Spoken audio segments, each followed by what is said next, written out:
ও সেনাপতি, সেনাপতি মরার মতো ঘুমোচ্ছে। মা, ওষুধে জবর কাজ হয়েছে দেখছি। আয় আয় মোটা মোটা আয়, সেনাপতি বেটাকে চ্যাংদোলা করে তুলে মন্দিরে নিয়ে চল।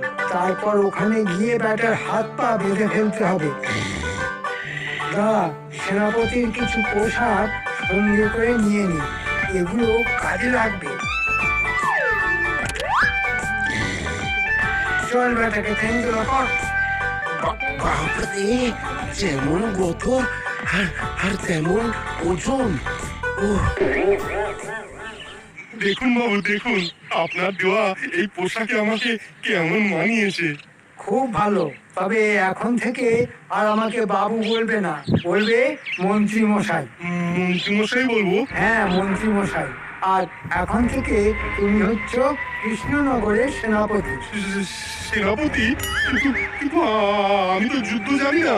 ওসব জানতে হবে না, শুধু আমি তো যুদ্ধ যা যা। আরে কি করে